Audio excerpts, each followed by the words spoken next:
Greetings survivors and friends, SHADOWFRAX here once again with your weekly Rust news and a roundup of the last big patch to main of the decade. Although this update is a tad light on the old vehicles and HDRP front, it does try to make up with it by including a fairly tasty round of optimization, plus of course an orchestra's worth of musical instrument DLC. Talking of which, I have a giveaway for you to enter in this video, more of which I will reveal in the Junus of course. Wonder what it could be for.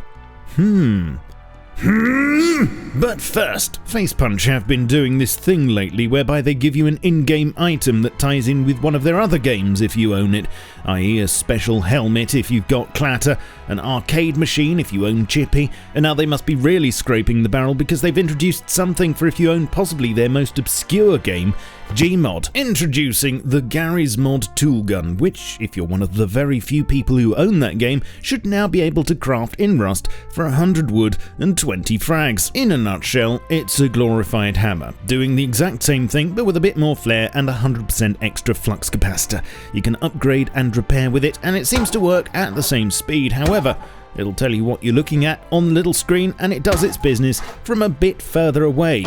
So, is it pay to win?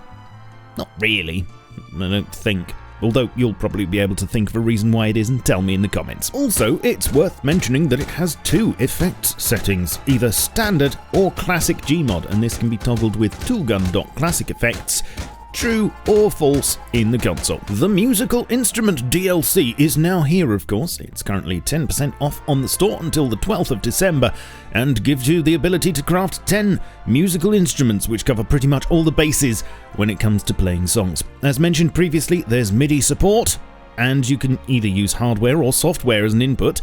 You can bind keys to notes, and it's important to add that you only need to own the DLC to craft these items, not play them. So you can single-handedly kit out a whole orchestra if you like, sell them to others, or just murder a travelling musician for his sousaphone. It's up to you. However, if £6.47 or whatever that is in Romulan wooden dollars is too rich for your blood, then I'm doing a giveaway to celebrate the release with 2 keys to the DLC, and if you'd like to enter to try and win one, then there's a link down below. I'll be picking winners this Sunday, the 8th of December, so go and do that now and keep an eye on your emails around that time. Oh, and something you might want to read if words don't scare you too much, over on the dev blog, Alex, who put together the samples for all the instruments, gives an insight into the process he went through, including crafting his own pan flute out of PVC pipes, strapping an actual jerry can to a guitar, and launching rice all over his studio. Other notable features this month are, as mentioned previously, the ability to see your leggy weggies in first person, and being able to pick up batteries without them losing their charge.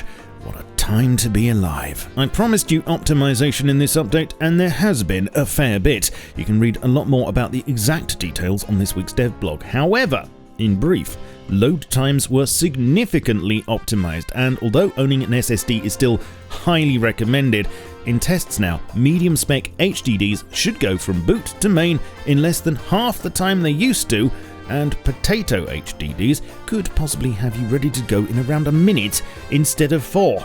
So you'd better get faster at making those cups of tea. A world streaming system was implemented to dynamically add and remove game objects as you trundle around, and on a 4K map with recent hardware, this could save around 400 meg of memory, plus a millisecond of frame time and a whopping 10 seconds or more of world load time. Not only that, but larger maps and older hardware could see even bigger gains. More monument meshes were optimized in this patch. A round of these were done a few patches ago, which ended up shaving off around 700 meg of memory, and efforts this month have seen an extra 600 being freed up.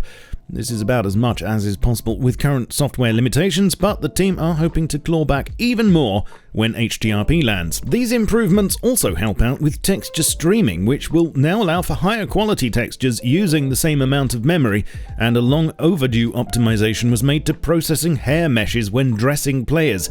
This first round of improvements means they get their coiffures done in a fraction of the time, and dressing cost is now virtually zero. More improvements will be done in upcoming patches. There were a lot of small bug fixes and exploits that were squashed in this update, and you can read more about those in the patch notes, although some you'll notice more readily are that horses will now travel easier over terrain without getting their hooves stuck on so many rocks and around rad towns. There's still a chance that they'll display their athletic prowess by jumping on top of a building or similar, but this will be addressed soon. Third-person weapon animations had a long-standing bug which stopped them from playing properly sometimes, but this should now be fixed. There were a bunch of chat improvements, including being able to copy a selected message for safekeeping or reporting to the Thought Police. Plus, there's now a mute global option which will hide global chat, but keep team chat and server messages visible.